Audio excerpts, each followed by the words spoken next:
Welcome to this meeting of the Rules Committee.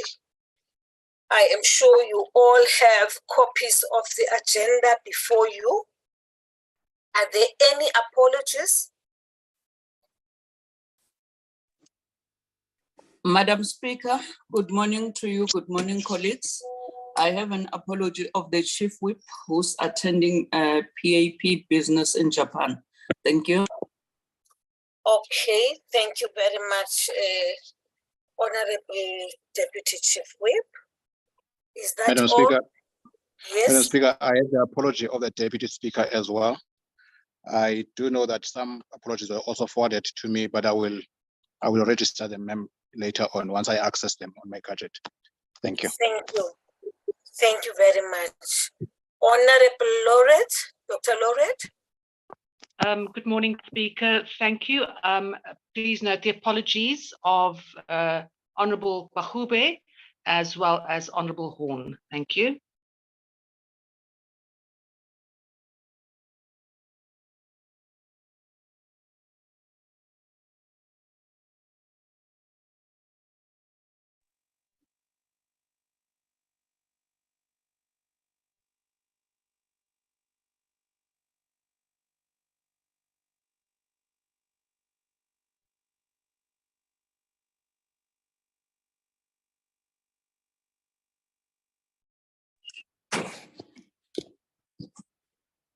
Madam Speaker, are you still there?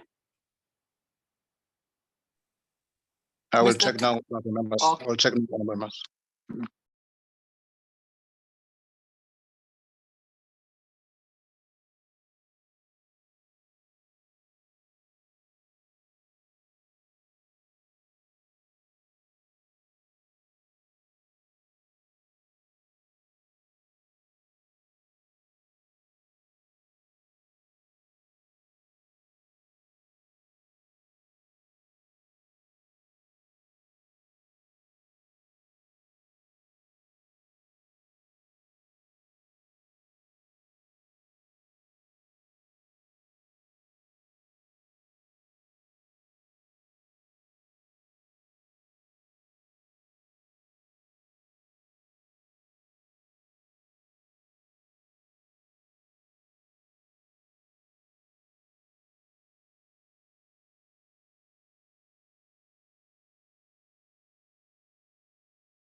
Is anybody there?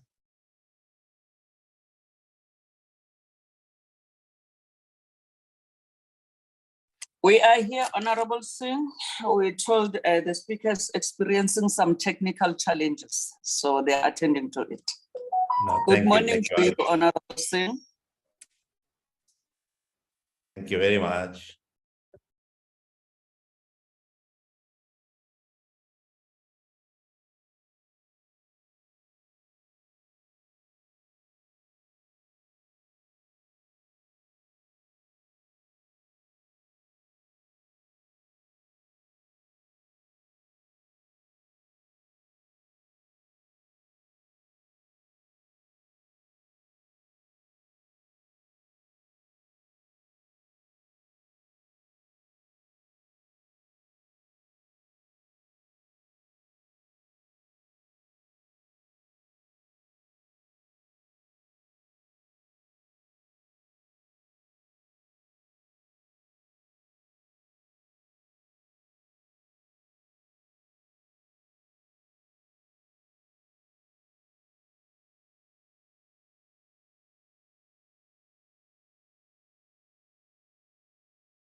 Madam Speaker is now connected, honorable members.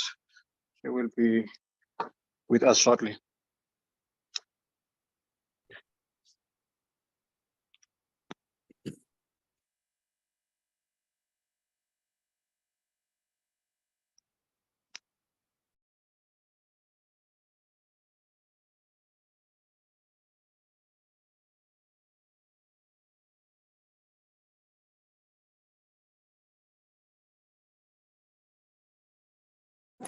My sincere apologies, colleagues. I have a problem here. Am I audible now? Yes. I'm really sorry, honorable members. I have a serious problem. I'm on solar now. There's load shedding. I'm on solar, but even that solar is not as stable. I don't know why. Colleagues, I received the apologies, and the apologies are the chief whip of the majority party. And when I was cut off, it's when Dr. Laureate was giving an apology. Dr. Laureate? Thank you, Speaker. I would like to tender the apologies of Honorable Kwahube and Honorable Horn. Thank you. Thank you very much, Honorable Dr. Laureate. No stressing a bit. Thank you very much. I hope this will not let me down again. Honorable members, may we now consider the items on the agenda?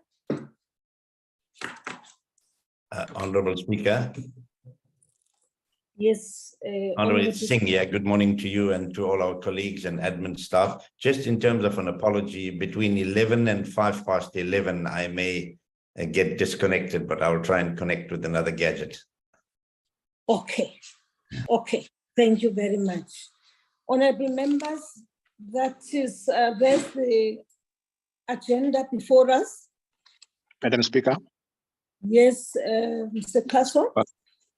Madam Speaker, I just want to clarify that item 5 will also deal with portfolio committees, implications of the cabinet changes for portfolio committees. Thank you, ma'am. Okay, thank you very much. Thank you, Mr. Kaso. Honorable members, shall we then proceed? Can somebody move for the adoption of the agenda? Madam Speaker, I will move with the amendment that addition proposed by Mr. Kaso, because I was going to raise that. Thank you very much. Thank you very much, Honorable Singh. Honorable members, we I then... second, Honorable Speaker. Thank you, Honorable Zakude. Honorable members, shall we then consider the minutes of the meeting of the 23rd of November? We do have copies of the minutes before us, or you can look at the screen. Honorable members, those are the minutes.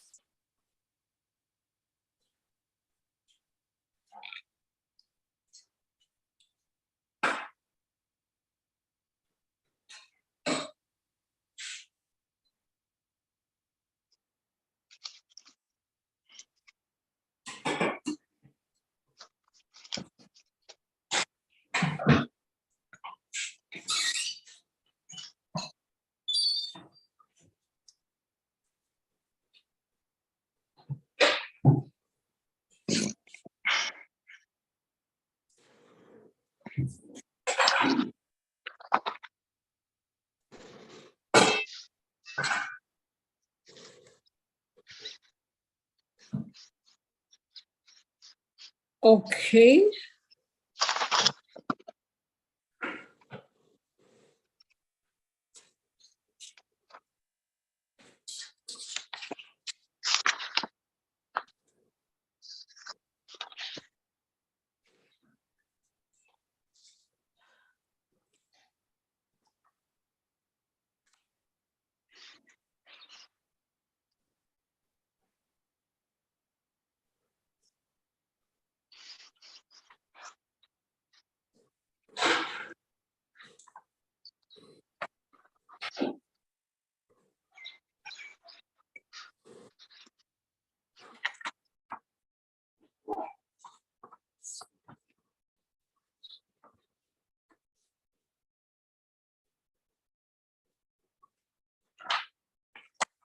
Thank you, honorable members. That was item number 10. Honorable members, are the minutes a true reflection of the discussions on the 23rd of June? Thank you, Honorable Singh. I see your hand. Yes, thank you very much, Honorable Speaker. Honorable Speaker, I was not at the meeting, but I know I had apologized because I'm very good at doing that and it's not recorded. And secondly, the initial of Honorable Majosi is Z and not S in the attendance register. It's Z Majosi. Okay, thank you very much, Honorable Singh.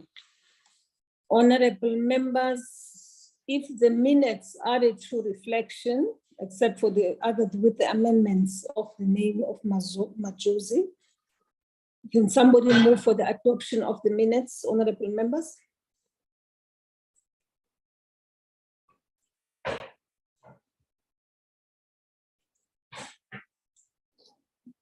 Honorable members, can somebody move for the adoption of the minutes? Honorable Speaker, I move for the Yes. adoption of the minutes. Thank you very much, Honorable Jakude. Any seconder?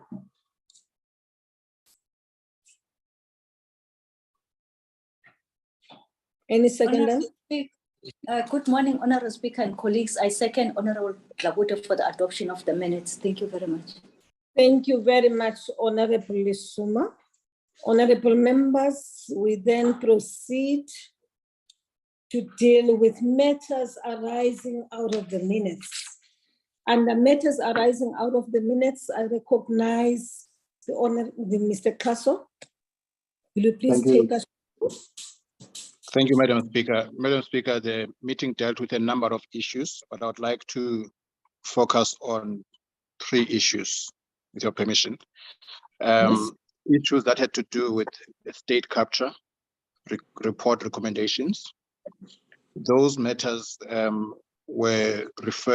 since been referred to portfolio committees, and portfolio committees assist with the issues. Of course, updates were given at the meeting of the NA rules of the program committee last week.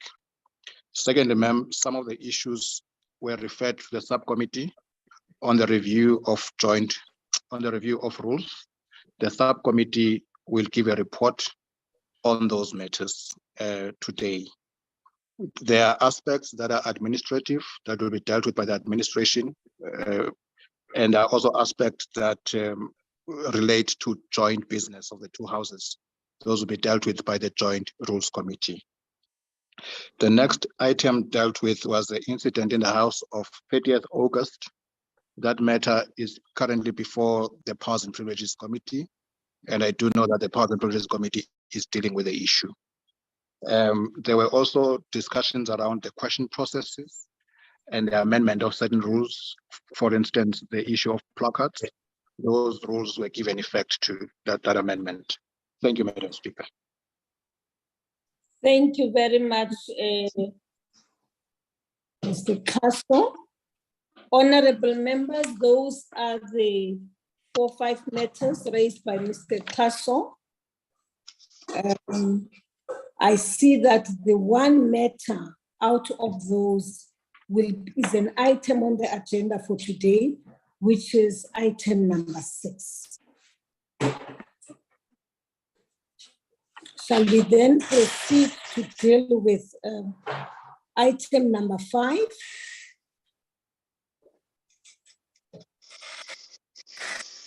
Yes, Speaker. Yes, Honorable Singh.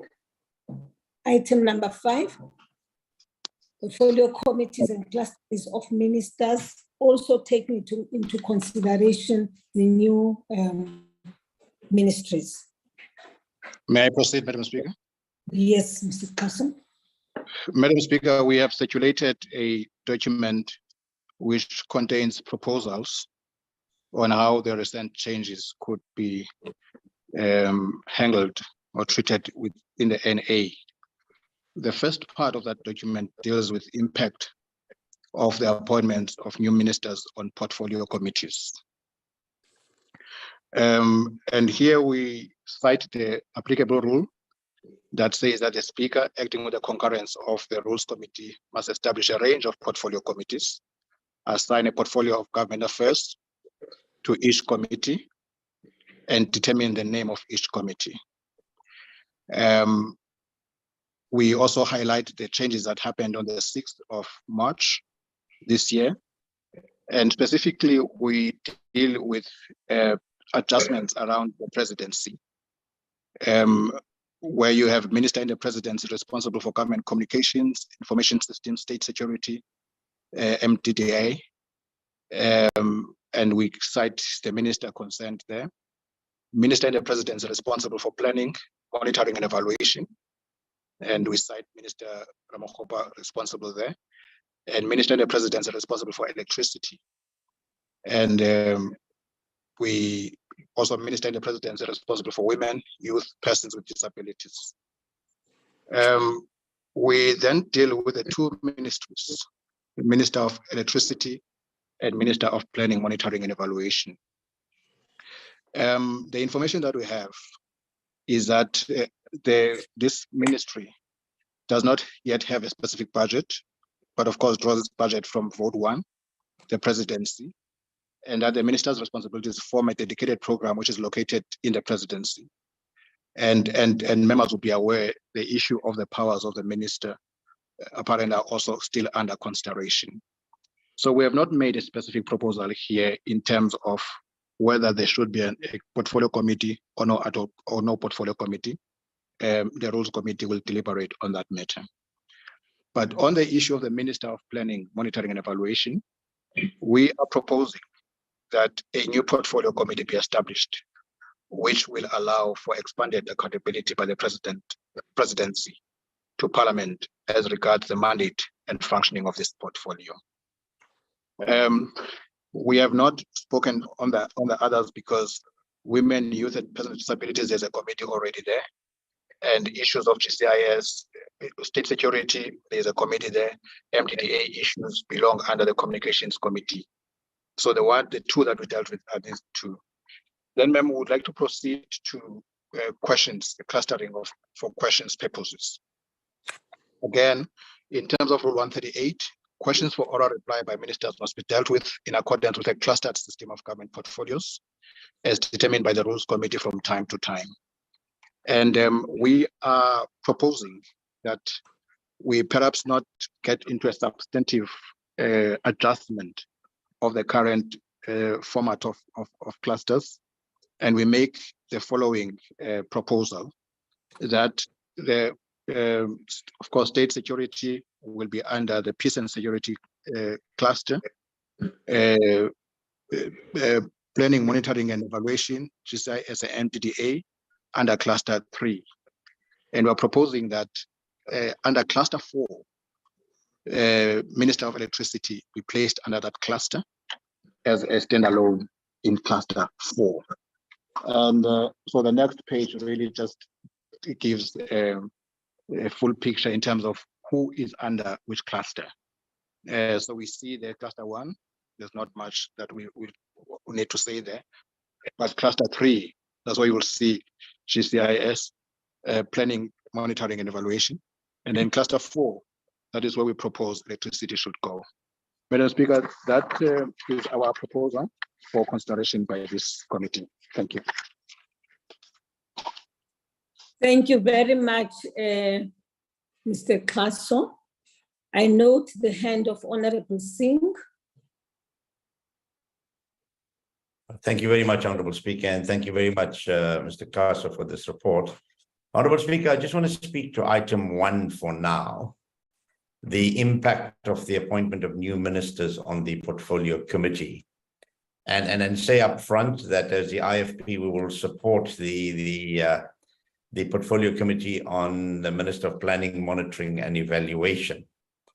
But, Honorable Speaker, we will have to seriously consider, and I think when we're dealing with the subcommittee report on item 6, what is stated in this document, and also when we consider the report of the Budget Office, you will find that in this document here, it behoves us to have oversight over all departments and budgets. And it is stated here that under Minister of Electricity, the minister does not have a specific budget, but draws from the budget of Vote 1, the presidency. So even at this stage, Honorable Speaker, we as the IFP, as we've always been doing, would recommend that we have a Vote 1 portfolio committee to take care of all these gray areas and amounts that might not be considered when we are oversighting government departments.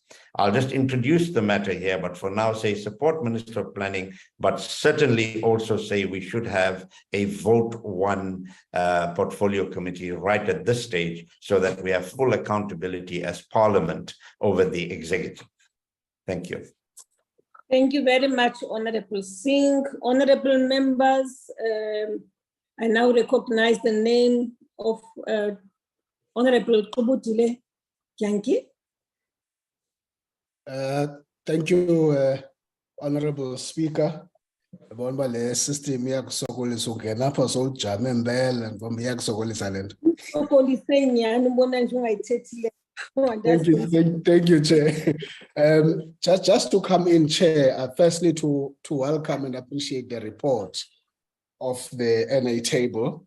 And I hope that we won't spend a lot of time here. I rise to support that we establish a portfolio committee on monitoring and evaluation. It's a portfolio committee that should have been established yesterday. So I think I would want on behalf of a party to support that we establish that portfolio committee. Unlike Honorable Singh, I will wait until we get to the other point and not bring those discussion here. But on the Minister of Electricity, I think the NA table has put it quite clear that in essence, this is a program. There's no budget, there's no department. There will be no need to establish a portfolio committee on electricity. So we support that it be part of Vote 1. And perhaps on the issue of the impact and the clustering of questions, we support that too. I don't know if Mr. Clausen can explain, because I hope I got it right, that electricity will be in the same cluster as public enterprises, minerals and energy, given the overlapping issues that they have. But otherwise, Chair, you are in full support of the recommendations of the NA table, and we'll engage on point 6 on Vote 1, not at this stage. Thank you. Thank you very much, Honorable Kyanki. Honorable Lisuma. Good morning once more again, Honorable Speaker and honorable members and everyone on the platform. I would not necessarily want to waste time, Honorable Speaker. Safe to say that I second the motion that has been raised by Honorable Janji that we support the electricity to be under Cluster 4 and DPME as a PC, as well as to fall under Cluster 3. Thank you very much. Thank you very much, Honorable Lisuma. Honorable Deputy Chief Whip of the Majority Party, Honorable Dakude. Thank you very much, Honorable Speaker. I want to support the views expressed by Honorable Janji and Lisoma. Thank you very much. Of establishing the PC on monitoring and evaluation, and also the electricity minister to be on Cluster 4. Thanks. Thank you very much, honorable members.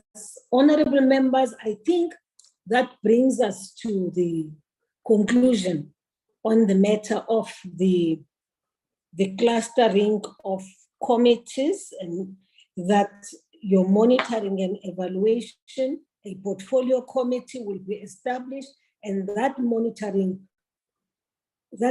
portfolio committee will fall under the cluster governance, and that electricity, as we have already as proposed, will now fall under the economic cluster.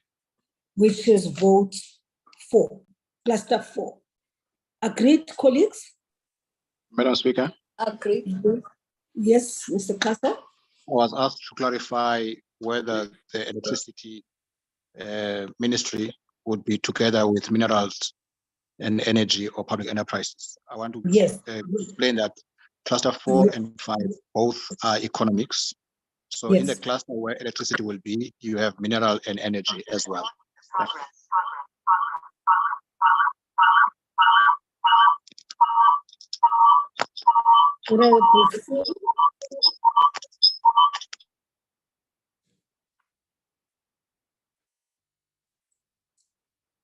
Honorable Singh? No, thank you very much. No, there was an echo, Honorable Speaker. I think we were waiting for that. No, I agree with your proposal on and the colleagues, save that the caveat is the vote 1 will be discussed in the next item when I will refer to this document as well. Thank you. Thank you, Honorable Singh. In fact, I wanted to make the point that in my understanding, for now, there isn't anywhere a suggestion that the Ministry of Electricity will receive its resources from the presidency. I don't recall that. My understanding is that the Ministry of Electricity will be working together with minerals and will also be working with the Ministry of Public Enterprises. And therefore, it shouldn't make sense at all to suggest that the Ministry of Electricity falls under vote 1, because vote 1 is the presidency. And at this point in time, my understanding is that it does not fall under the presidency. Can somebody assist me there if I am wrong? Honorable Papo? Speaker, you remember there is a national electricity crisis team in the presidency. That is the team which is backing up the work of the Minister of Electricity, and also electricity is aimed at probably ending with the term. So that's the idea. There is a team there in the presidency which was set up last year, middle of last year, to basically support. That's the team which is in the presidency supporting. Probably that's why Mr. Singh is saying we should then form a committee which will come to that issue when we discuss it. But there is a team of officials in the presidency from that National Electricity Crisis Committee, which is supporting the minister. So they do for administration and so on. The minister does get resources from the budget of that team. It's not a ministry, it's just a team which was supporting the National Electricity Crisis Committee. Thank you very much, Honorable Papo, for that correction. We then proceed, honorable members, having dealt with the clustering of ministries. If we are all happy, lower your hand, Honorable Papo, please, so that I don't get confused. If not, unless there's another issue you want to raise, Honorable Papo.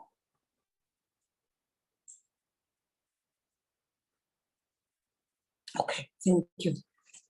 Then we proceed, honorable members, to deal with item number 6.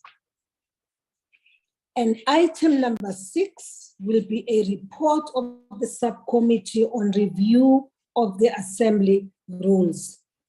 The Deputy Chief Whip will lead that process. Thank you very much, Honorable Speaker. I'll request that Mr. Kaso present the report. We deliberated last week Friday as a subcommittee. And as we all know, sitting in this meeting, Honorable Speaker, that we are not taking any decisions in the subcommittee. So that is why the report of the subcommittee is brought to the Rules Committee. There are some corrections that we will make on the report, Honorable Speaker, because it doesn't reflect what we as the ANC, what was the ANC's decisions in that subcommittee, Honorable Speaker. If I may request Mr. Kaso to present the report for us. Thank you very much. Thank you very much, Honorable Deputy Chief Whip. Mr. Tasso. Thank you, Madam Speaker, and good morning again to all the members. The report has been circulated. I'm going to request the team to place it on the screen. Madam Speaker, the matter was referred to the subcommittee, and I will not dwell on this background. I will request the colleagues to go to item number C, in terms of the state capture recommendations. The Commission made several recommendations, and these are the ones that were referred to the subcommittee to consider. Recommendations relating to House resolutions emanating from oversight activities and responses thereto. Concern being that there is often no response or follow up on recommendations that were made or resolutions agreed to by the House. Also related to executive reports and submission of these to Parliament. Often these reports are late. That was a Commission's view, and that they need that process needed to be strengthened.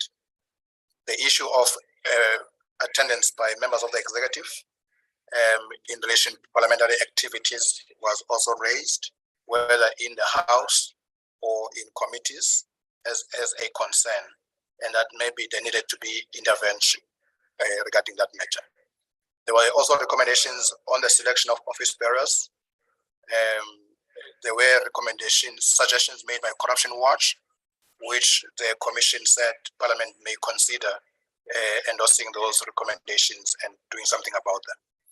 There is also a recommendation on that Parliament should consider establishing an oversight committee over the presidency, and also the appointment of committee chairpersons, that consideration be given to having committees chaired by members from other parties other than the governing party. Madam Speaker, I'm not going into detail in terms of what the recommendations said, because those have stepped before this committee before. Now, there is a particular line that the Commission has taken where there seemed to be a view that a lot of these challenges could be addressed through legislative reforms, and that perhaps laws could be introduced to attend to those issues. Now, the subcommittee, could move on, has reflected on the matter. If you may please move. Has reflected on the matter, and it notes that while there may be a need for legal reform of the kind that is recommended by the Commission, can the document please go to just above D, paragraph D? I urge.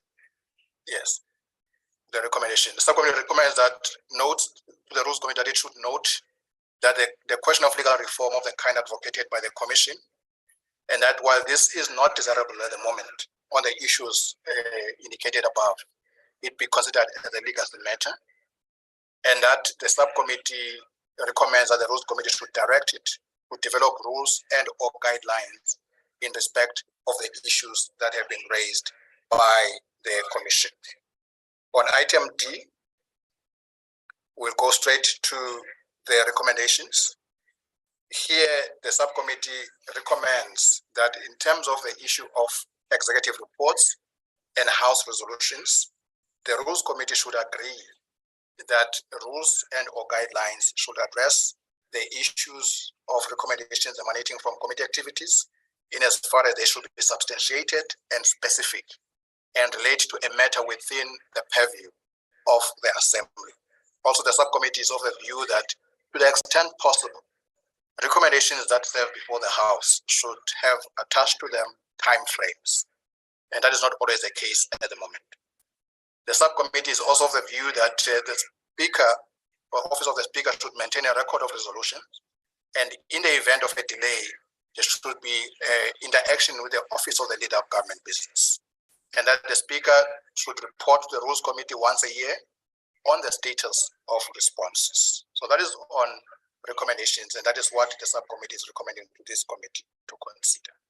In the case of executive reporting, the executive to report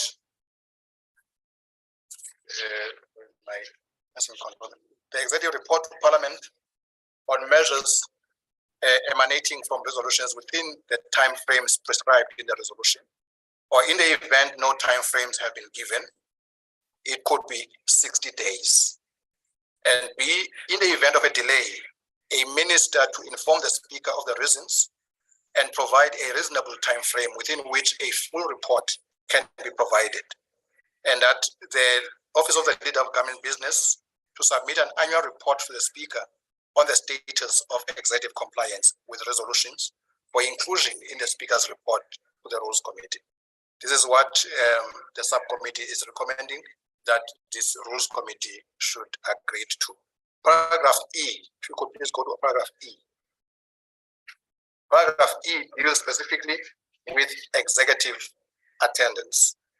Now, discussions, of course, occurred in the subcommittee. And the view is that there is already a law in place that deals with a situation where there is a refusal to appear before Parliament. And that is the powers, privileges, immunities of Parliament and provincial legislatures. It also deals with issues of misleading Parliament or deliberately misleading Parliament.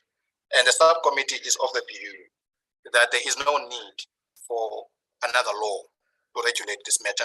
It's a question of enforcement. And that to the extent possible, there should be interventions before we resort to summoning a person to appear before Parliament. The Speaker's office will be engaged, the Office of the Leader of Government Business be engaged, and of course, as a last resort, someone would be considered. But the point of the subcommittee is that there is a law already in place, and therefore, there is no need for legal reform on this matter. And if required in due course, additional procedures could be considered. Item F. This relates to appointment of office bearers, could be Chapter 9 or other office bearers as provided for in the Constitution. Again, here the Commission was of the view that the area needed to be strengthened, and anything possible should be done to make sure that there's transparency, there's accountability, there's clarity on the criteria applicable to these appointments. The subcommittee's view is that in the majority of cases, the criteria are already contained in legislation or the Constitution in terms of what Parliament should consider when it considers appointment of these office bearers. And again, there is no need for additional laws in that regard. And that Parliament should always look at best practices that have obtained within the system when it comes to the issues of transparency, public involvement, and the issues of making sure that the processes are not delayed beyond what is necessary. Madam Speaker, I will now go to item G in the report, and this relates to oversight over vote 1, the presidency. At this point, I do need to indicate that there were 2 sets of research that were submitted to the committee. The one related to whether elsewhere there are laws that regulate oversight, and various parliaments were looked at, and in the majority of cases there aren't. But there is a view even elsewhere that maybe more needs to be done to make sure that oversight is properly regulated and there is accountability. There was also work undertaken by the Budget Office, this one specifically in relation to vote 1. And that work has been circulated, and members of this committee should have access to it. This conversation, apart from what came from the State Capture Commission, had been in the system. The IFP had triggered this conversation, but there were also letters later on from the ATM and the Economic Freedom Fighters that proposed that Parliament should have a committee on vote one. So when the subcommittee dealt with the matter, it considered the submission by the Budget Office. It also considered the correspondence from the IFP, from the ATM, and from the EFF. And there was no consensus on what should be done.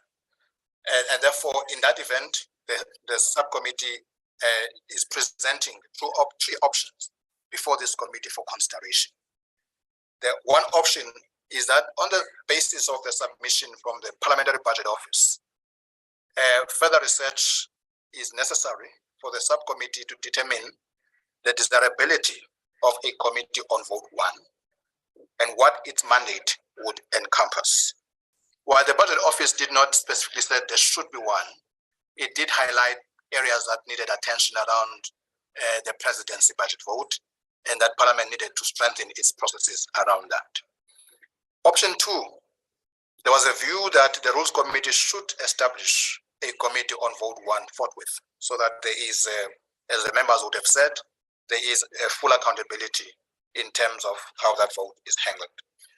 And item C, there was a view that, or option C, sorry, there was a view that the Rules Committee should endorse the principle that all executive activities must be subject to examination, including those falling under vote one. And that this endorsement will then precipitate further analysis to ensure that in respect of vote one, any lacunae were closed. So those are the three options that the subcommittee is presenting to this body, which is the one given the power to establish committees that it ought to consider. The last point, which is paragraph F, relates to appointment of committee chairpersons. There were extensive deliberations on this matter.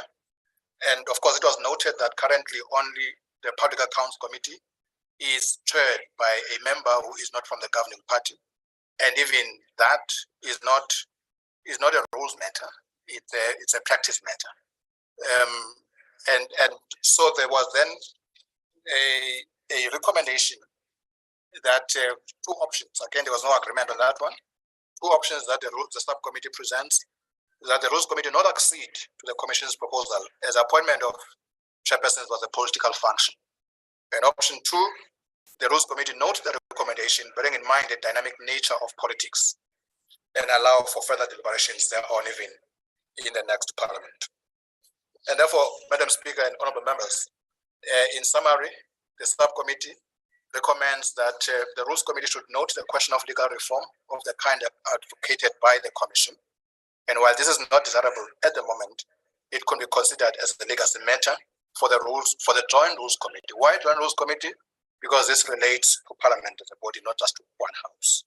And that two, the Rules Committee must direct the subcommittee to develop rules and or guidelines in respect of the following: House resolutions, executive reports, executive attendance. Why are we saying rules and or guidelines? It's because sometimes you don't need rules, because there's an element of inflexibility on rules. You may just need guidelines, because the rules do authorize this committee, the Rules Committee, to develop guidelines in respect of certain matters. So when the subcommittee sees to the matter, it may in its wisdom decide that instead of a rule, we need a guideline to regulate a certain practice. Three, the Rules Committee should decide whether it is desirable, on the basis of the views raised in this report, for the Assembly to review the rules associated with the selection of office bearers in state institutions. Two, the establishment of an oversight committee over the presidency, and the appointment of committee chairpersons from other parties other than the governing party. Madam Speaker, that is the report of the subcommittee, and I thank you.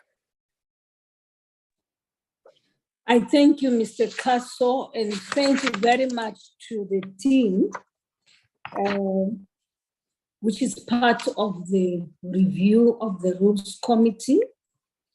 Colleagues, I think a lot of good work has been done, and I will now leave it to you to discuss and agree on the recommendations presented or not agree by Mr. Kaso. I would like us to start good D, where it says the recommendations of the State Capture Commission and the recommendations are listed below that. It starts with, can you take us there, please, honorable members? I'm not going to allow honorable members to discuss from D to G. I want us to discuss each one of the issues raised under each subheading and put that to conclusion, finalize it, and then we proceed. Because otherwise we're going to be disorganized. I would like us to discuss all of these matters in a very structured manner so that at the end of the meeting, we all have clarity as to what we have agreed to and what we have not agreed to. So honorable members, I propose that we start with House resolutions and executive reports. There is the proposal which has been presented there by the subcommittee. Shall we talk to that first? Honorable Singh, followed by Honorable Gyangi, then Honorable Dr. Laurent. Thank you. Thank you very much, Honorable Speaker, and thank you for the presentation. Honorable Speaker, I'm glad that you said that we should discuss these items seriatim, because then it gives us more structure. But I think you omitted that we start with the C first, because before D comes C, and there's some recommendations there under C, which we would support as the IFP. Okay, you're We'll right. go back to C. Or you're right, Honorable Singh. The evolution of oversight and accountability. You may start there. Thank you. Proceed, Honorable No, Singh. thank you very much, Honorable Speaker. Yes. No, we will support those recommendations, but note there that it has nothing to do with the recommendations, but the recommendation by the State Capture Commission on the Oversight Committee came long after we had already been discussing the matter as a rules committee and a subcommittee on rules. That's the only point I wanted to make, but otherwise the recommendation is supported. Thank you. Thank you very much. Honorable Kubutile.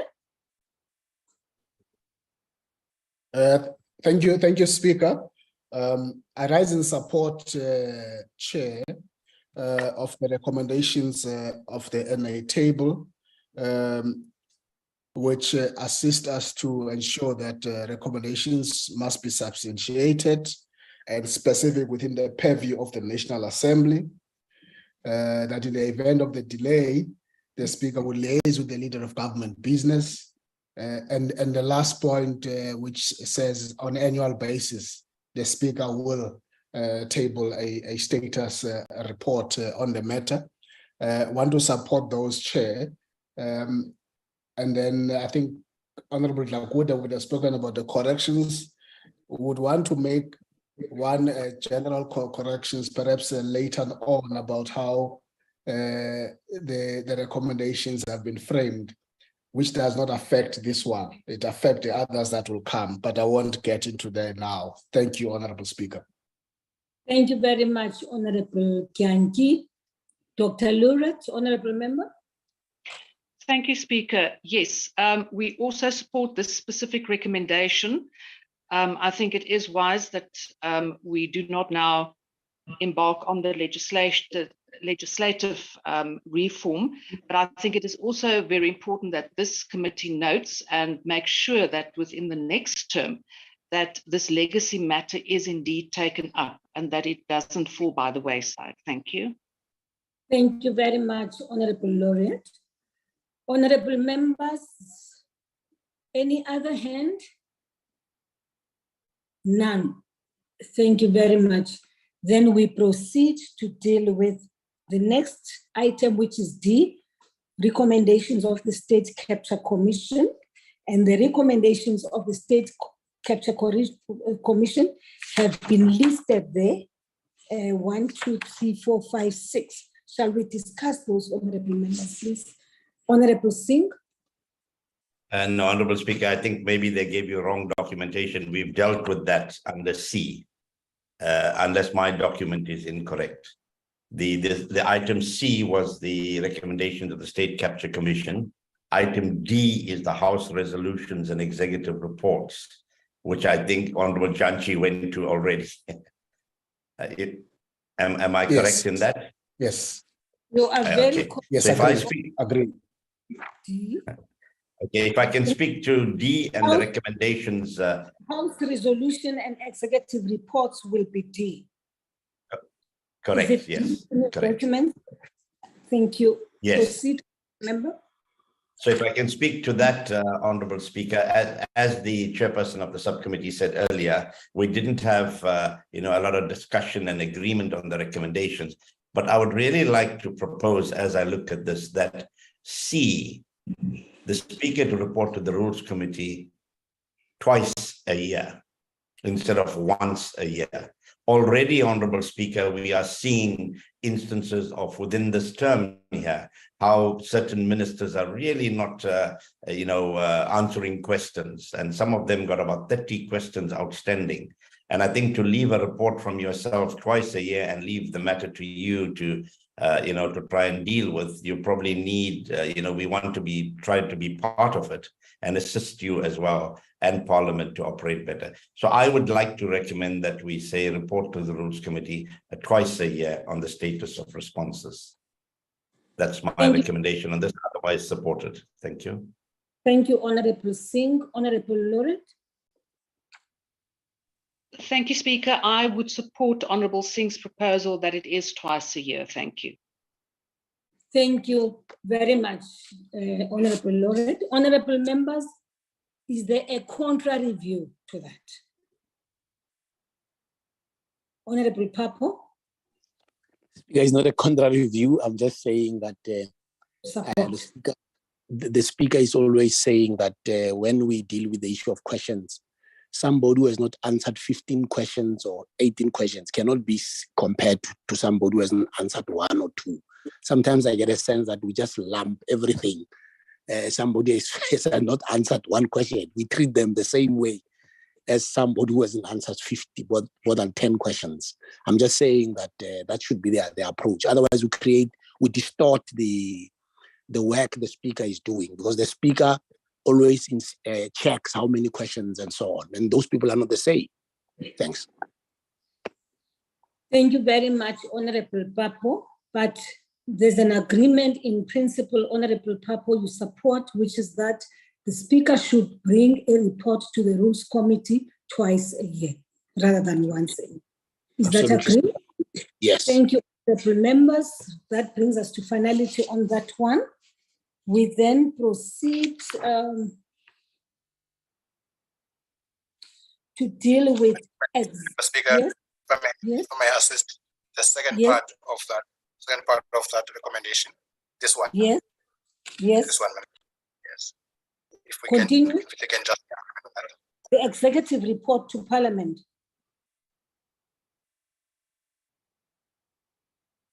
You mean 5? Yes, ma'am. I mean this ABC. We just dealt now with response to recommendations, and then Yes. then these ones take it further, that the LOGP to submit an annual report to the Speaker on the status of executive compliance with resolutions for inclusion in the Speaker's report to the Rules Committee. We just need review of this committee. Honorable members, is that agreed to? I don't see hands on the screen, honorable members. Is there anyone I'm missing? We have Honorable- no qualms with It's agreed, it, Chair. Honorable Speaker. Thank you very much. Honorable Singh, you have a hand. Yes, Honorable Speaker, no, thank you very much. Sorry, we didn't see that. I don't know if what Mr. Castro is doing is to try to tie in the twice a year with this, because here we're asking for an annual report to the Speaker, and perhaps to be consistent, it should be a twice a year report to the Speaker on the status of executive compliance with resolutions. Because if you're going to report to the Rules Committee to us, then obviously we must get a feedback from the executive. So I think that's probably the suggestion, twice annual reports, or I don't know how you put it, but a report twice a year, which will be consistent in C. Thank you very much, Honorable Singh. Is there no other hand, honorable member? Honorable Kyanki. No, Chair. I wouldn't treat the two the same because it's the annual report, and that's the principle. And that annual report can incorporate both what would have been done 6 months before that. Otherwise, you will be the only person who reports twice in an annual report. Not even departments do that. So I would want us to stay on the annual report issue once a year. Thank you very much, Honorable Janki. Honorable Papo. I think Member Janji is correct. Otherwise, you can't. We change the nature of the annual reports. It's going to be a problem. On this one, doesn't apply that thing of twice a year. Thank you. Thank you very much, Honorable Papo. Honorable members, I think we agree to that the annual report will be once a year, and that the recording of some of the issues concerning questions will then be tabled before the Rules Committee twice a year. Agreed? If it's agreed, we then proceed, honorable members, to look at the next item. That one is number 5.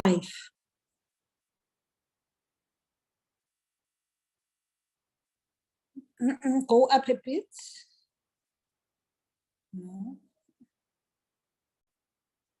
That is correct, Madam Speaker. Executive attendance. Yes, executive attendance, honorable members. Honorable members, there's the report to you. Are there any matters you'd like to raise with regards to E? Honorable Singh, you are very active, Honorable Singh, this morning. And Honorable Yes, Honorable Speaker, I'm worried about my load shedding. No, the recommendation is supported, Honorable Speaker, from our side. So you support? Yes. Thank you, Honorable Singh. Honorable Janki.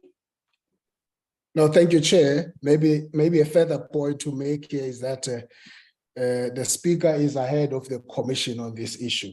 That already during this 6th Parliament, this matter has been addressed through the Leader of Government Business, and by the time they released their report, we already had a process in place that attends to those issues. So we thank them for making the recommendation, but we were doing it anyway. Thank you, Chair. Thank you very much, Honorable Janki, for recognizing that. Honorable Lisuma, or you blow out your hand now? Okay. Then, honorable members, that's agreed to. We support that recommendation. We then proceed to the next one. Honorable members, there it is, the appointment of office bearers in state entities. Honorable members, Honorable Mainali Suma. Thank you, Honorable Speaker. I just want to be straight to the point to say that as all of us, we know that there's already an existing establishment practice by many committees. If you borrow from the 5th Parliament, the appointment of PP also, it was one of those ones that you would say are best practices. But in the 6th Parliament, if you look at the appointments that have been done by the Justice Portfolio Committee, those are also best practices.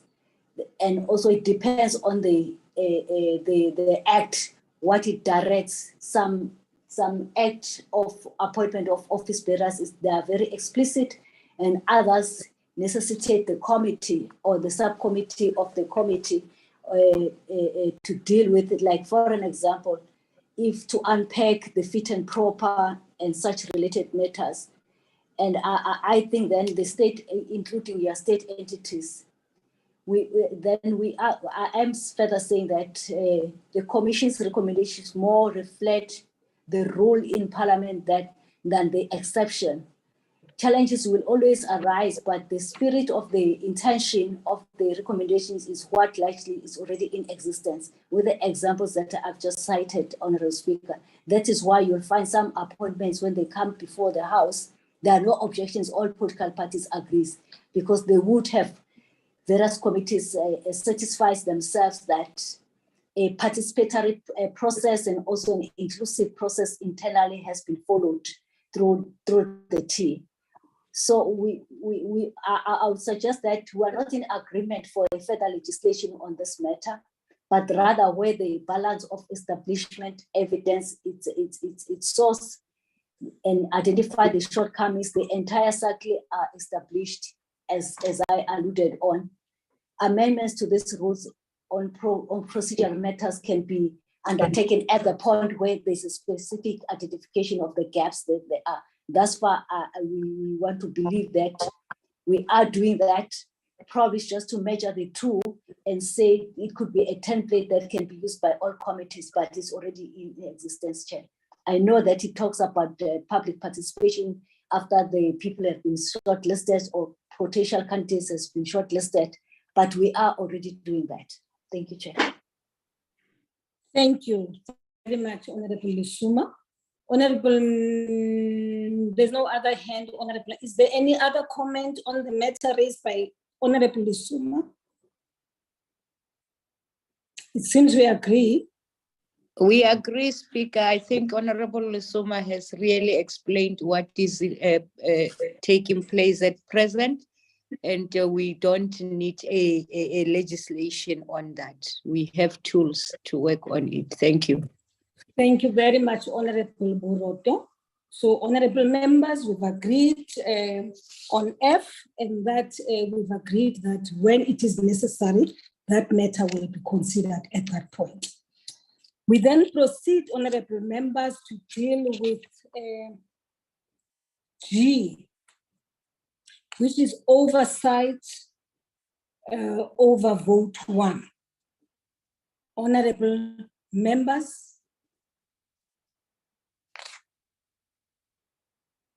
Dr. Laureate, Honorable Laureate. Thank you, Chairperson. I think this is a matter that has been canvassed or proposed by members for quite some time, even before the state capture inquiry. If I look at the recommendations, Speaker, option 1 refers to the PBO analysis. And the PBO analysis said that further research would be beneficial. It doesn't state that it is critical or necessary. And therefore, I don't think that option 1 would be the way to go. Option 3, although it says that the committee endorses the principle, my problem is that the principle that all executive activities must be subject to examination for me is not quite to establish a committee on vote 1. So I would be in favor of option 2. I do, however, understand that the specifics of such a committee should be thrashed out, and there should be some kind of, I don't want to say research, but some time spent on compiling that kind of frame of reference, how the committee would be constituted, etc. But I honestly am concerned that with option 1 and 3, we are again kicking the can down the road. And I would strongly suggest that we look at option 2, but if not, we can look at option 3, but then state specifically the Rules Committee endorse the principle that a committee on vote 1 be established. And then also the endorsement would then precipitate further analysis to ensure that in respect of vote 1, any lacunae were closed. So it's almost a combination of 2 and 3. Thank you. Thank you very much, Honorable Dr. Laureate. Honorable Papo.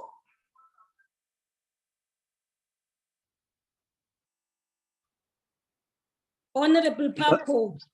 Because I think the option 1 is a better option because the PBO basically requested more time, but also through yourselves, we need to be convinced about some of the initial preliminary report, because they also title the report a preliminary sort of report. Maybe I'm using an incorrect word.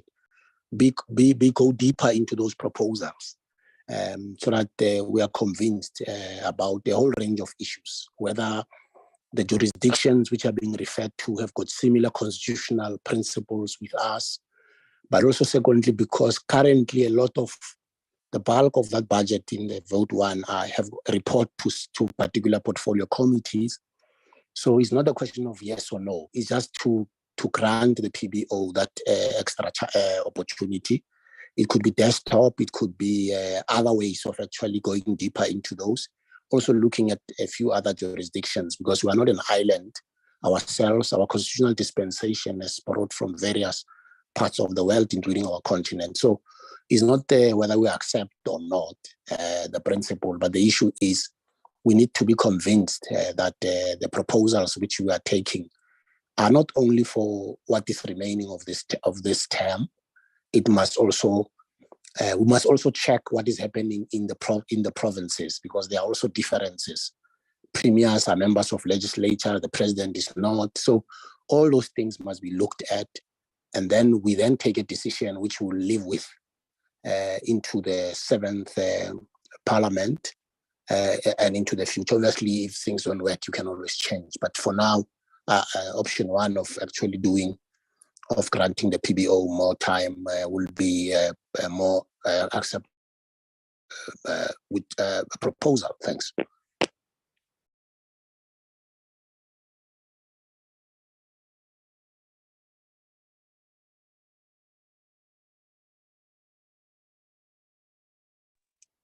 Honorable Speaker, Mr. Tasso. All right, ma'am, I will just check.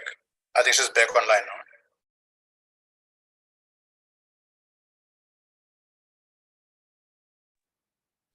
now. All right.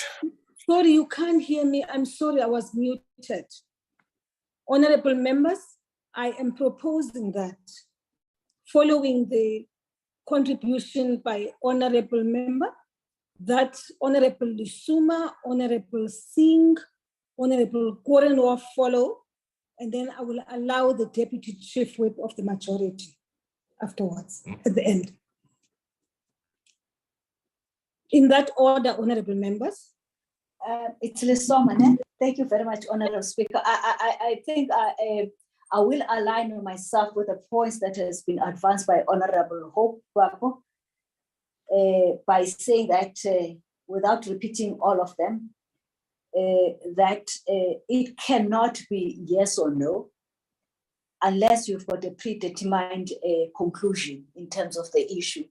Then my question would be that why then we agreed to request the PBO to do some work for us so that they can also give us a proper scientific guidance. Two, Honorable Speaker, is that while probably we can be tempted to also borrow from the provinces, provinces are members of the legislature, the president is not. So even when you borrow from the constitution, you are not going to get any assistance from that because it's quite explicit. I will strongly agree, one, that we allow the PBO to finalize their work in terms of their research and respect that, unless we just wanted it to be a PR exercise. Secondly, through your office, Honorable Speaker, we embark on a study tour, whether as Honorable Babu said, a desktop or a physical one. Some members of the subcommittee can do that, but also go to the countries where we are similar, because sometimes we tend to borrow lessons from the countries that are not necessarily structured in terms of their parliaments as we are, and we might get different results. But we must register, Honorable Speaker, that the fifth parliament was seized with this matter, but for the first time that I think I personally appreciate that the sixth parliament under your leadership, we are paying close attention to this, notwithstanding that the other parties also have written letters, but they're more the same like the other ones in terms of what the chief whip of the IP have raised initially as his I will call it, looking for a better word, the project, but I will urge that he himself also bear with us that we want to have an informed decision, a very scientific one, and borrowing lessons that we can live for. We're not doing it for our own self as the ANC, as a leading party currently, but even the incoming parliament of the 7th parliament must be able to live with that. Thank you very much, Chair. Thank you very much, Honorable Suma. Honorable Singh. Yes, no, thank you very much, Honorable Speaker. I'm sorry I was caught up there by Murphy's Law. Just as the item came up, then load shedding took place. Honorable Speaker, I beg to differ with the last few speakers from the ANC on this particular matter. And the reason I say that, we do not require any authority higher than the Constitution of the Republic of South Africa. If we have to go abroad and anywhere else, we just go and look at how they implement things, but we do not look at the legislation that they have in place. And our legislation is quite clear in terms of the Constitution. Parliament must set up oversight mechanisms over all departments or votes where money is allocated out of a budget from Treasury and monies that we approve. So that is a constitutional principle that we should have oversight. Secondly, the argument that the president is not a member of the legislature does not hold water, Honorable Speaker, because the fact of the matter, the president is the head of the executive. And here we're not talking about members of parliament accounting, we're talking about members of the executive accounting. So I just want to discount that. The third thing very quickly is, I read the report of the PBO. And it is very, very clear, and Honorable Speaker, right in the end, they say, and I'm appealing that we consider this, the Parliament may now have to decide on the objectives of such a committee, if it is to be established for the presidency vote 1. And we want to exclude the word presidency for vote 1. Nonetheless, the committee could become an essential feature in the system of checks and balances of South Africa's democracy, should the establishment of the committee enable Parliament and the wider public to hold vote 1 accountable to the impact made in the name of accomplishing their strategic and program objectives. I mean, it's clear. I don't see why the PBO is not asking for more time. In fact, what the PBO is saying in that report, which I've read very, very carefully, it says, when the committee is established, we need to ensure that the administrative body that will support the committee is well resourced to do so. Now, these are the things that need to be done moving forward. So I don't think we should be hanging our coat on the PBO and what they are saying, unless I read the report differently, and I'm sure I haven't, because I've read it over and over and over again. We must not kick the can down the road. We as Parliament need to hold the executive accountable for all money that's been allocated. And we saw in an earlier document, which was presented to us by the Secretariat, that when it comes to the monies that the Minister of Electricity will be used, that will fall under vote 1. There are other funds there where there are gray areas, funds under vote 1. And let me emphasize, Honorable Speaker, to colleagues from the ANC, we're not holding the president as the President Ramaphosa accountable here. We want to hold the accounting officer accountable for all monies that he or she spends or does not spend. We hold every other accounting officer responsible. Why should we not hold the accounting officer in the presidency? And we hold the ministers and members of the executive accountable when they appear in the budget vote debates, and then we have a political debate. But surely for the 7th or 20th year now, we don't want the president to be put in an awkward situation when his vote comes up, when we ask him questions related to a particular line item. So I think we seriously need to consider, and I want my colleagues in the ANC to say, this is not, next year we may have a new president. It doesn't mean that that accounting officer must not account to us. So what I'm appealing is, I would have also preferred as the IFP option 2, but we can live with option 3. that this rules committee needs to take a decision that yes, we must establish the committee, and we can work out the mechanics of how the committee is going to operate, how it's going to be supported. And there's nothing unreasonable with that. It is consistent with democracy, and I think that's where we should stand on this matter. If any other option is put, if option 1 is put to us, we would certainly object as the IFP to option 1. But like I say, option 2 preferred, but we can live with option 3 because we've got to take this matter forward, Honorable Speaker. Thank you. Thank you very much, Honorable Singh. Honorable Korenwaf. Thank you, Speaker, and good morning to the members of the committee. I think the wise and sensible option will be option 1 on the basis of the submission from the PBO. And that includes, if I read it correctly, obtaining further substantial information for discussion. It also includes what members have referred to, further studies even internationally under your guidance that you can authorize such visits to countries. If I read the PBO report correctly, we don't only have to go to the concluding paragraph of the report, but if you read the whole of the PBO report and their arguments, then that is their submission that further research is necessary for a potential subcommittee. So I would also argue that there's a difference between, or two issues, oversight and accountability. Here we talk about the oversight of Parliament. But currently, and I'm not going into detail, but there is substantial accountability from the presidency at the moment. There's a comprehensive debate on vote 1. There's quarterly questions to the president, far more substantial than questions allocated to ministers. You have the State of the Nation address debate and the reply. You have different departments. In the previous discussion, we've just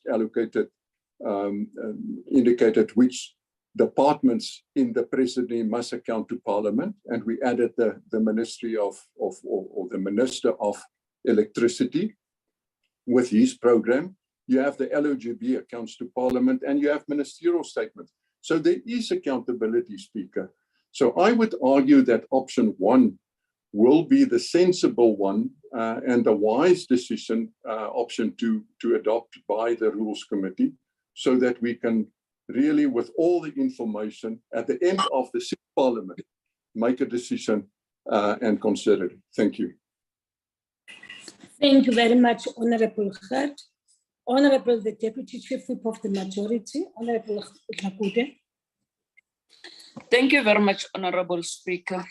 I want to concur with my colleagues of the ANC in this regard. Honorable Speaker, with regard to the PBO report, we shouldn't pick and choose what we want to read in that report or go straight to that one-liner that says a portfolio committee can be established. Honorable Speaker, in that report, when you read it, they said they were rushed into producing this report. That's 1. 2, that the report is a preliminary report. They needed more time and more resources to conduct a comprehensive research and analysis on this matter. So we shouldn't ignore that. We shouldn't ignore that. And as Parliament, we've been on many occasions embarked on study tours to learn the best practices from across the world, countries with the same system as ours. There's nothing wrong with that, be it desktop or the physical study tour. So that we shouldn't ignore.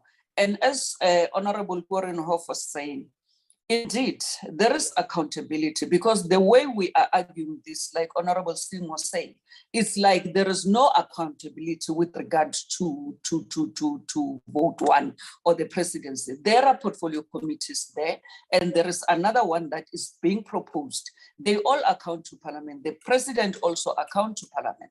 We shouldn't ignore that. What we are saying, let's allow the PBO. We are the ones who said the PBO must assist us in this regard to check if there are gaps. They are saying in their report, they haven't done enough with the little resources that they have. They need more time and more resources to do this. So that is our take, Honorable Speaker. We support option 1 of this report. Thank you very much. Option 1 of the recommendations.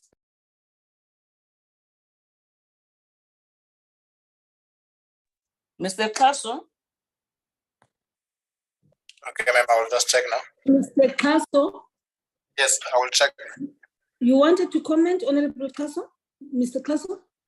No, ma'am, you were ma'am, I was muted. Madam Speaker was muted. Thank you very much. Thank you. Honorable members, thank you very much, Honorable Dagude. Honorable members, there are 3 options before us, and it seems there isn't a clear-cut agreement by us as to which option will be best for us.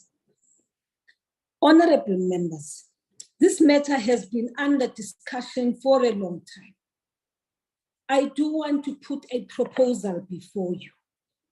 And I would like honorable members, if possible, to comment on this proposal, because I've also had an opportunity to think through these issues, to think through the options which have been presented to us by the PBO, which are fair, by the way, because clearly they haven't had enough time to conduct this research. Honorable members, I know that quite a number of you here are probably chief whips of political parties. And from my side as a presiding officer, I would like to present a proposal to you. Because, honorable members, this matter is coming out of the state capture report. It comes out of the state capture report as though there isn't work currently being done by Parliament. And unfortunately, it's just one of those issues which we did not challenge. And we allowed for the report to present a situation, a narrative to the country that we are not conducting oversight over the presidency, or the presidency is not accountable to Parliament. And yet through our Q&A, the president does account, and even through the votes, debates which we are going to have. Now, there's a matter which has arisen as I have been perusing and interacting with this issue. And I want you to engage on the matter, honorable members, because I want you to consider it. We can't have an issue which is lingering on from term 5, admin 5, right up to admin 7, term 7, which is next year after the election. My proposal, colleagues, is that because you have been so seized with this matter, honorable members, that you agree to a compromise.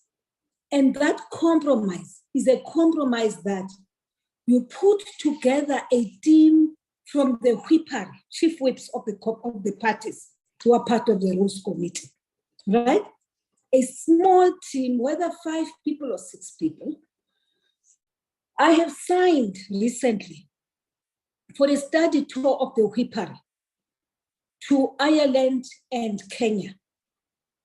And this, for me, maybe you see it as absolute necessary and absolute urgent, but I am tempted to say that maybe part of the legs of that study tour of the whippery should be to visit the UK, which is a model we are following anyway, and explore what is called, they have what is called a liaison committee there. A liaison committee where the president, the prime minister, reports to whenever it is necessary for him to do so. In fact, I think they say twice a year, if my memory serves me well.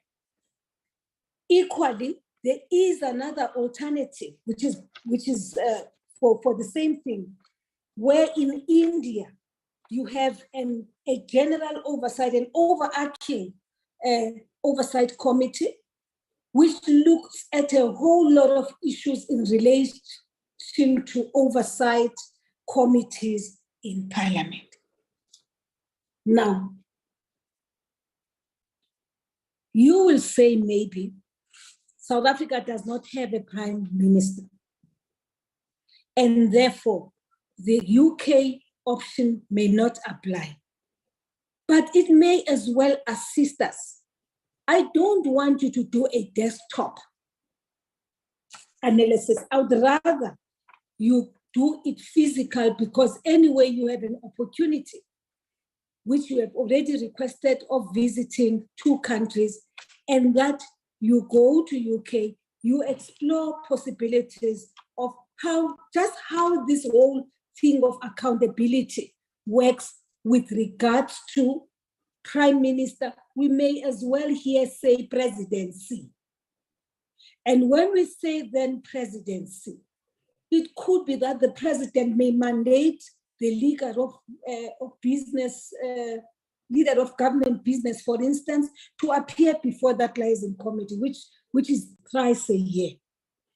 I am then suggesting, honorable members, that this issue, which has been going on for so long, to a point where seemingly we are so stuck in our different positions on the matter. I think that let's agree that this is a matter we can further explore. This is a matter we can further research on, so that come the end of this term, we lay a solid foundation for term 7, which is next year after the election, for those who will be coming into Parliament to take this process forward. That is the proposal I would like to table before you, colleagues.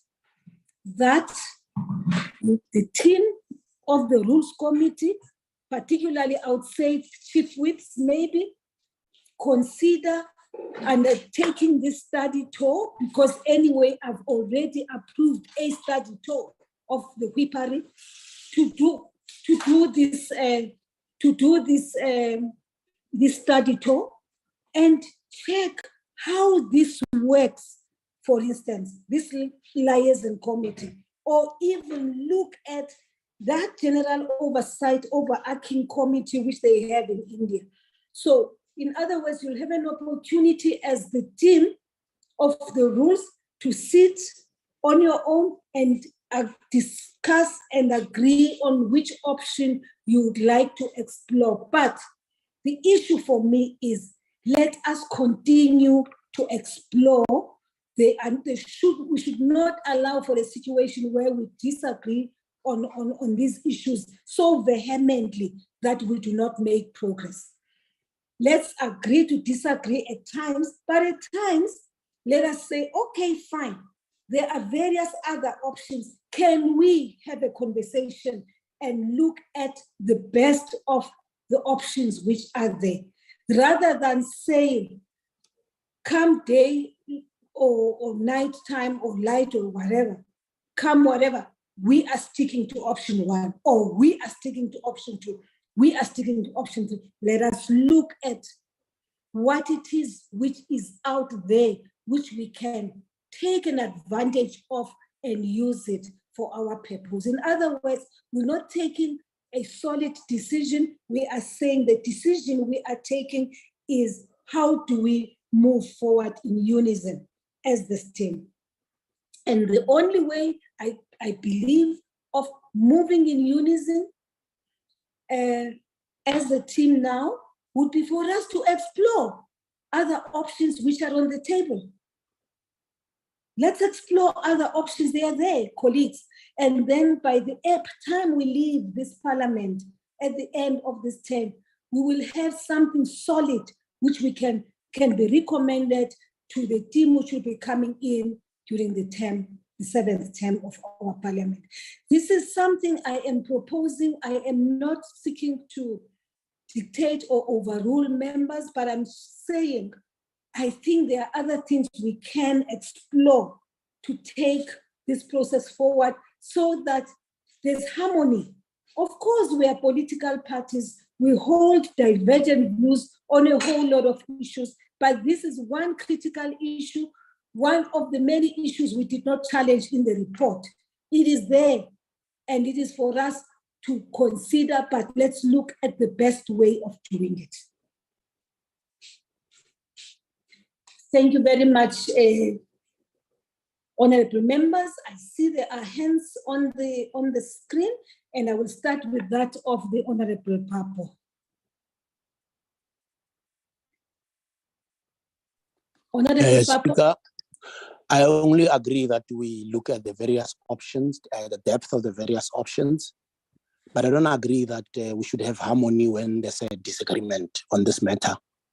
We can't have harmony for the sake of harmony, because the basic principle on which this harmony is caused is a notion that the president is not accountable to parliament, which is incorrect. Member Singh is not saying that much. Mainly is the DA chief whip who keeps on insisting about this lack of accountability by the presidency, ministries, and we know that the Fifth Parliament started strengthening the processes through many debates, the process you did by reprimanding on the lack of questions. So the philosophy of non-accountability. And then we also have the report. We said it even in the Rules Subcommittee, that a remedy for weaknesses within the legislative sector will be laws. It's incorrect, because the judiciary, there are many problems in the judiciary, how courts are run and so on and so on. But you as the legislative sector cannot go and input into the internal arrangements of how the courts are run and so on. And the report makes that mistake where there is overreach into other sections of the state. And we said it even in the Rules Subcommittee, that is incorrect, and that should be communicated, that on internal arrangements, on which committees must be set and so on, there cannot be a prescription from another arm of state on how another arm should actually run its affairs. And I think the very Constitutional Court has made that in several of its rulings, that's why they give us a chance to correct laws for 2 years and so on. So what I agree with, Speaker, is that your proposal you're making, that we should look at those various options in the report. That's what I agree. But if out of that thing, there's still no agreement, there must be a decision made by the Rules Committee. And that decision should be made on the basis of having looked at those 3 options, which members favor, and a decision then made what is actually a better option. So that's where I'm actually agreeing. And that we members should not feel bad if they disagree on particular matters and decisions made. We have done so, for example, on posters. There were different opinions, but a view prevailed. There were other parties who didn't agree. The other difficulty, Speaker, is that study 12 chief whips is its mandate is looking at a different matter on how to strengthen whippery in the functioning of Parliament and how whipperies are structured, and so on. So if you look at that trip, if we add this element to it, it's going to create problems. It has to be people who are in this Rules Committee. Not all senior whips and whips of all parties sit in the Rules Committee, because Rules Committee has got a specific people. Yourself can look at the membership of the Rules Committee and constitute that team to look at both desktop and physical, and not shift it to the Chief Whips Forum. Otherwise, it's going to dilute what you want to achieve, Speaker. We might not be saying it in the same way, but the only appeal I'm making, don't put it on the study 12 chief whips. It's going to dilute what you want to achieve, Speaker. It has to be yourself as the convener of this committee, looking at who are the people who are sitting in this committee and then selecting a team. Obviously, the other parties will get reports. Because if you look at that delegation of the chief, it's a big delegation. And they're looking at the different matter altogether. It's about the whole issue of strengthening the way party. Honorable Papo, you are correct. But my understanding has always been that the majority of the chief whips are part of the rules committee. Am I wrong? If you could correct me. No, there's a specific membership. You remember, it was also raised that who sits in the rules committee, who has got voting powers. Not everybody has got that in the rules committee. Okay, thank you very much then, Honorable Papo. But I also hear you. Sorry, honorable members, that I'm not granting you an opportunity for now. I'm responding. It's not a dialogue. Honorable Papo, I hear you say that the study tour of the chief whips has a different mandate from what I am proposing, and that you'd rather give me a mandate then to look into the rules committee itself and see who in the rules committee may constitute this delegation, because it's something which I feel strongly about, because I really believe it may assist us one way or the other to resolve these issues. I'm not overruling the rules committee, but I am just proposing something which is practical, which we can do by way of empowering ourselves about what else is being done elsewhere to assist ourselves to reach a decision. Of course, the matter of harmony or whatever, it's vocabulary. But I think that what is important for me is that even though we are political parties with divergent views, but we should always seek to find one another on some of these matters. That's all I'm raising. So I'm not against the issues you're raising. I'm just saying we have an opportunity to do this. If needs be, as the speaker, I will initiate that the honorable, the chair of the rules committee, of the review of the rules, Honorable Jagude, can lead a team to go and do this work. And we from the presiding officer's side will facilitate for this to be done as quickly as possible, because we do have at least a year before the end of this term. Thank you very much. Honorable Jantyi. Thank you, Honorable Speaker. I'll be brief. You have covered me and Honorable Papo, but maybe I need to come closer to you, therefore, Honorable Speaker. And I would want to start so that we don't lose this train of thought. The commission itself, and it's part of this report, if the NA table can go into what the commission recommended on this. And one of the things it said, and Mr. Klaso did read it, the commission indicated that there needs to be it's recommending a committee for the presidency or vote one. And it goes on to say on areas not seen by existing structures. So even itself is not a blanket approach. It says on areas not seen by existing structures.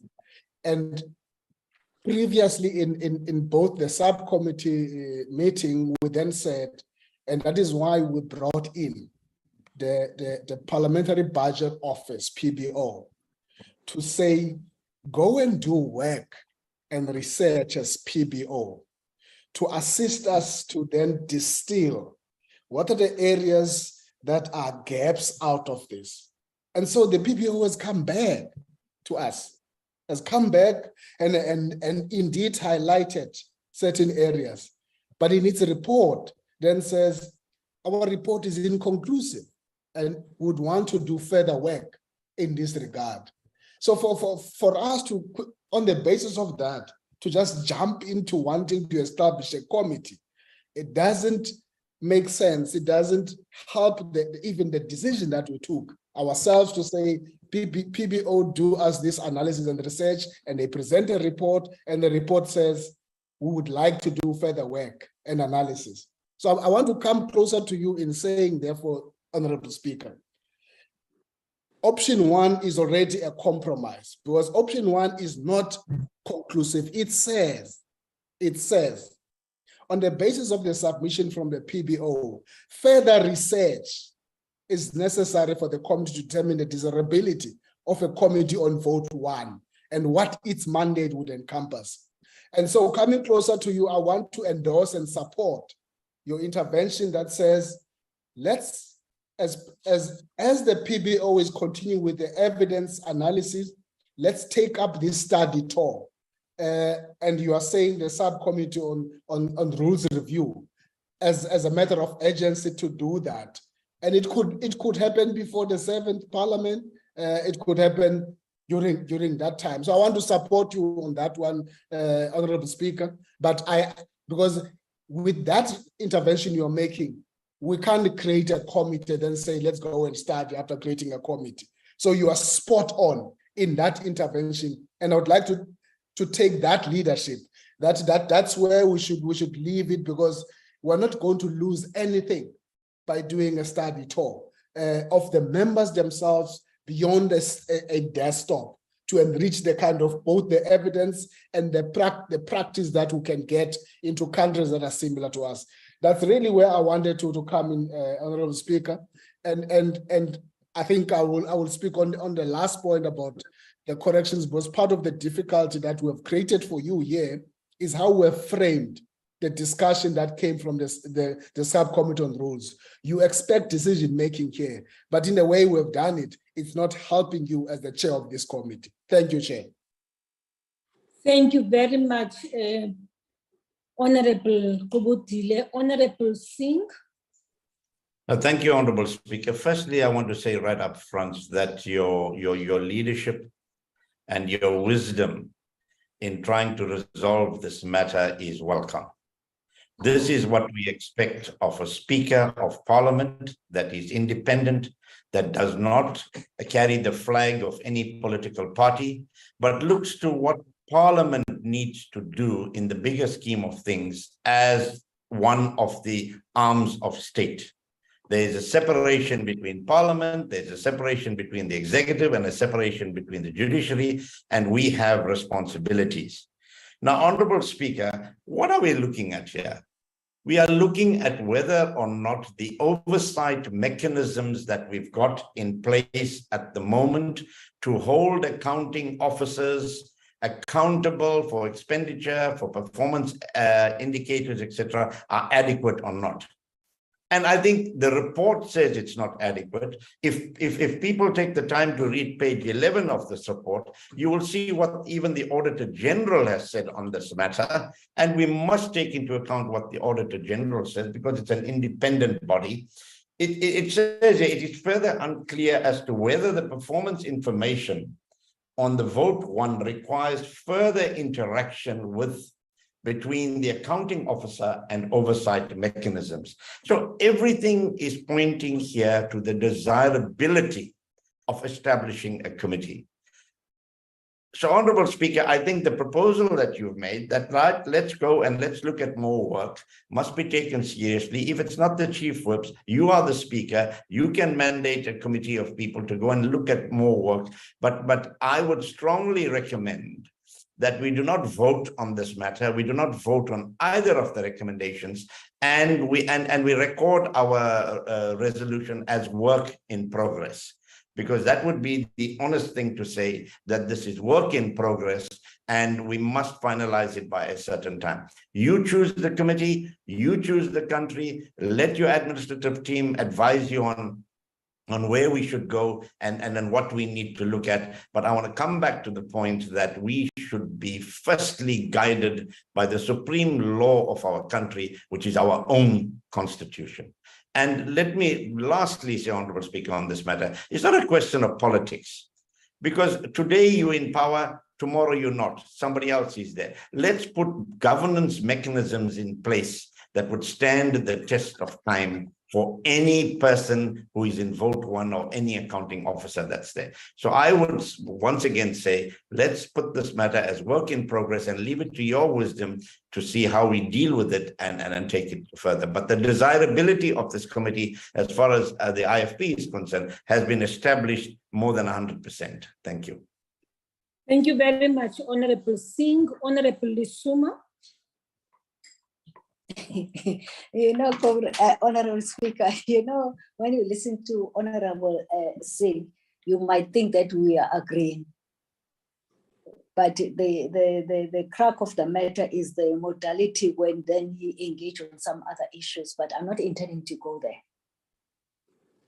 Is to say one should appreciate the stance that Honorable Singh now has progressed to. It's highly appreciated, Honorable Singh, from where I'm seated. Let's agree, Honorable Speaker, with your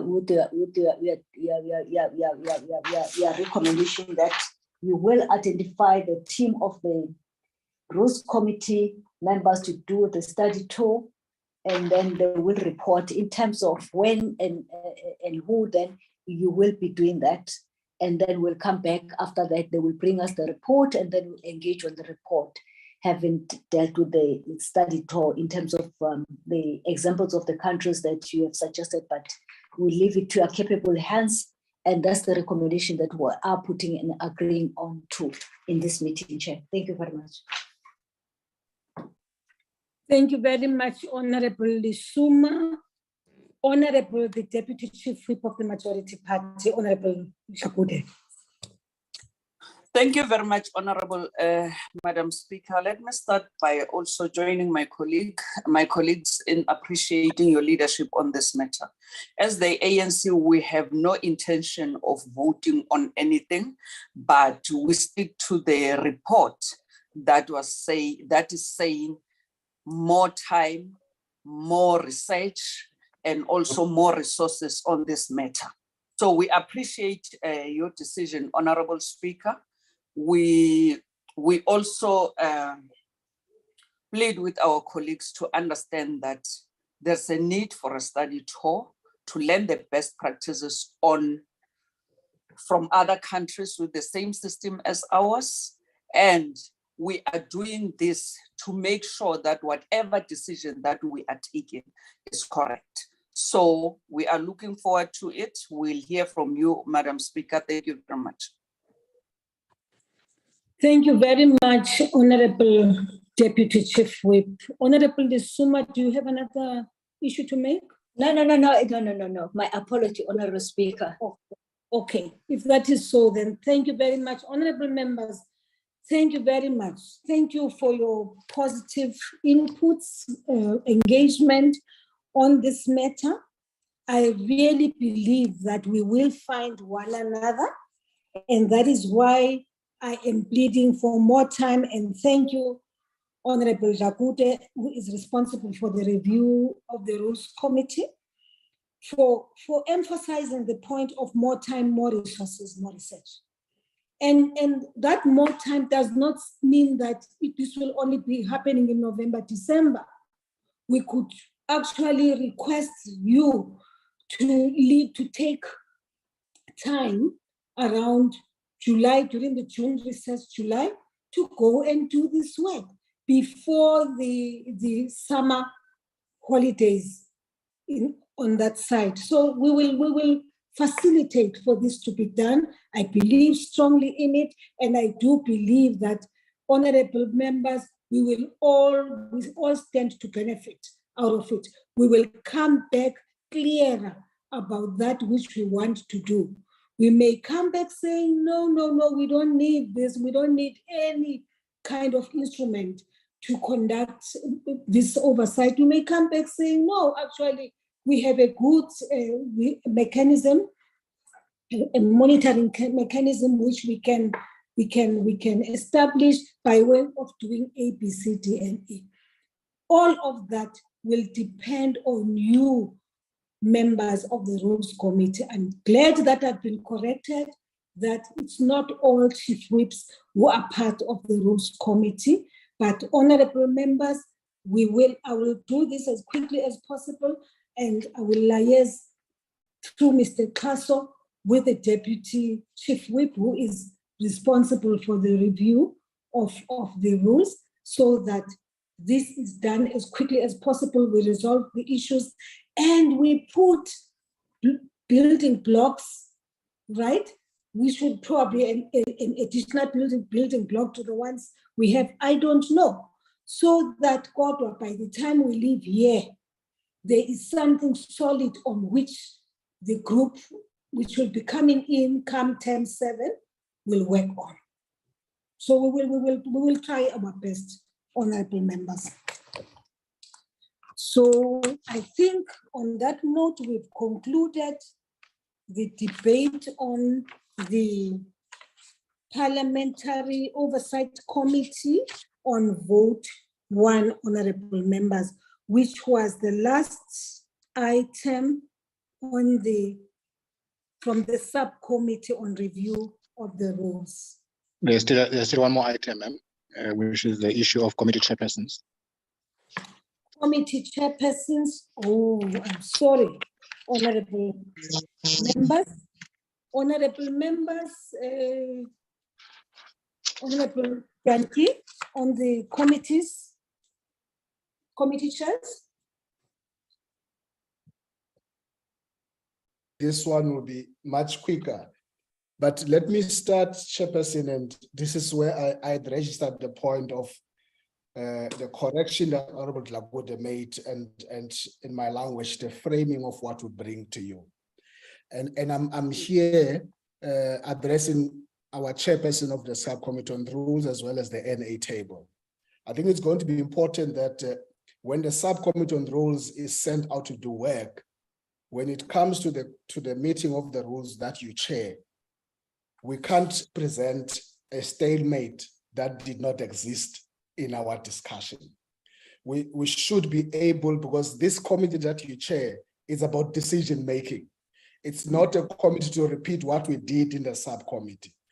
And for that, it's going to be important, Honorable Dlakode, that for each item we make the summary to assist the NA table.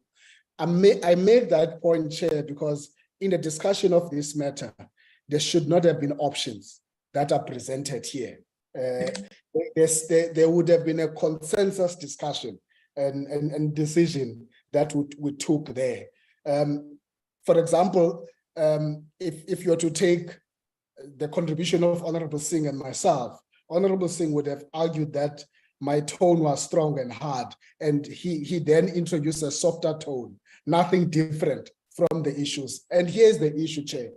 We're very clear on this item up front to say, whilst we welcome the recommendations of the Commission, we're very firm to say the Commission has started an overreach on this matter, and that it had no basis to make this kind of a recommendation. It was purely misdirected. And nobody opposed that, have a different view. We even went to the constitution that Honorable Singh and said, this is our supreme law of the land. Section 57 is very clear, and I will try and do it again. That section 57(1)(a) says, the National Assembly may determine and control its internal arrangement, proceedings, and procedures, and make rules and orders concerning its business with due regard to representative and participatory democracy, accountability, transparency, and public involvement. And 2A concludes it when it says, the rules and orders of the National Assembly must provide for the establishment, composition, powers, function, procedures, and duration of its committees. Not even a court can determine for us what to do, let alone a commission. So we're very clear here that the commission has not helped by doing this. And we even went further to say it is the prerogative of the National Assembly to do all of these kind of issues. And that as far as we're concerned, if their issue was a robust oversight should never be seen through who chairs what committee. We even went further to say, currently in the National Assembly and in many legislatures, you've got SCOPA being chaired by the opposition, itself not being a rule, but more a practice or convention, and in that sense. And we would have traveled, even made examples about Western Cape.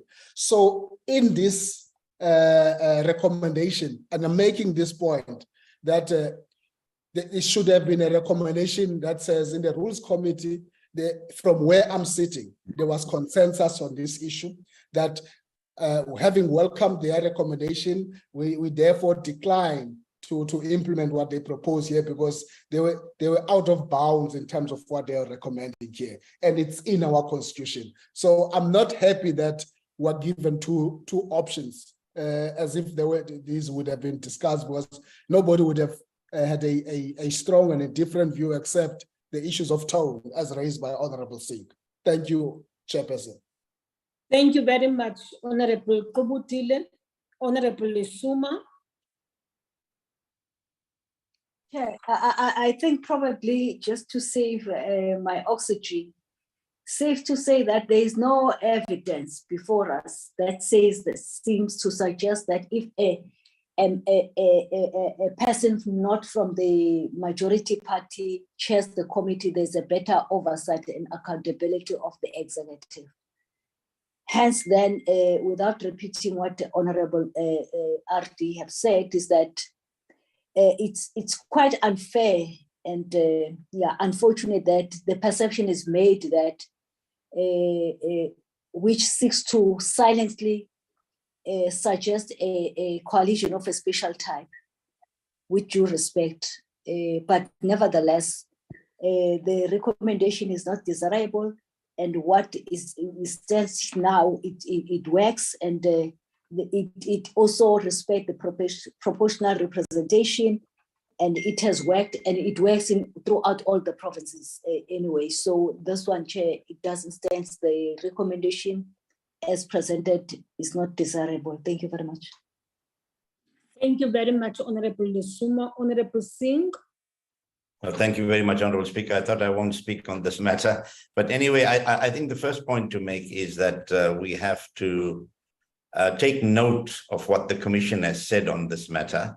We don't have to necessarily agree on what the Commission says on every matter, because we are the Rules Committee. But I agree that it's not a function of the Rules Committee to state in the rules whether or not chairperson should come from different political parties. It will be the subject of political discussions as one moves forward after the elections. But I don't think it must be a legalized function of the Rules Committee to predetermine the composition of committees in terms of who should chair. So to that extent, I would agree that the Rules Committee not consider this at this moment in time. Thank you. Thank you very much, Honorable Singh. Honorable members, it seems to me there is agreement that in fact this matter should not have even arisen.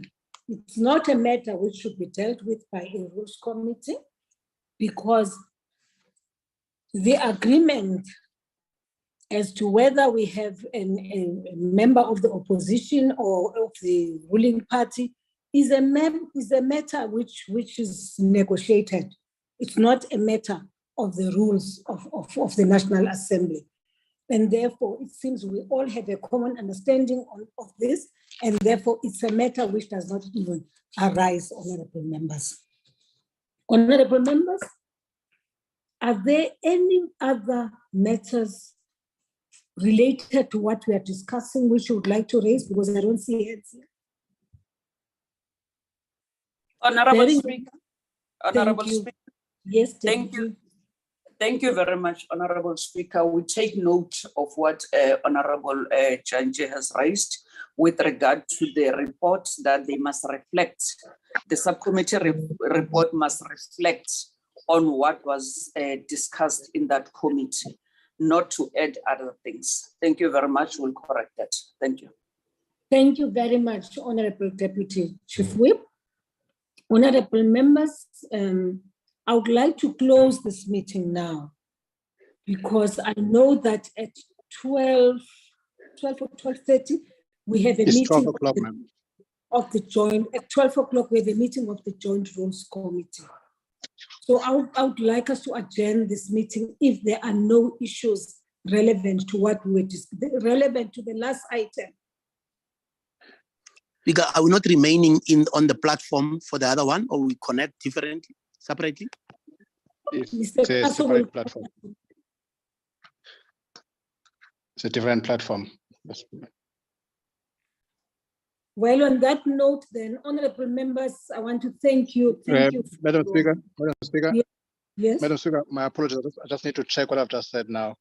I'm just going to check whether it's a different platform or not. But I know that, Because I thought it's the same platform. yeah. I'm going to ask if any of my colleagues can advise because I'm not able to check now. Or is it a different platform? Tanya? Madam Speaker, we've received a different link to the Yeah, JRC. different. Yes, different link. Thank you very much, honorable members. Honorable members, I note though that, and I think it's something it's a comment I need to make here so that it's on record. I note that there are parties which do not attend the Rules Committee. And yet the Rules Committee is one of the most important, critical committees of Parliament, in the same way that members attend the National Assembly Programming Committee. And I would like to make a request because where there are challenges, people will not be able to make reference to the issues which we have discussed here at this meeting. So it's important that everyone, all of us who are members of the Rules Committee, attend the Rules Committee meetings, because then we'll have an appreciation of how some of the decisions are reached.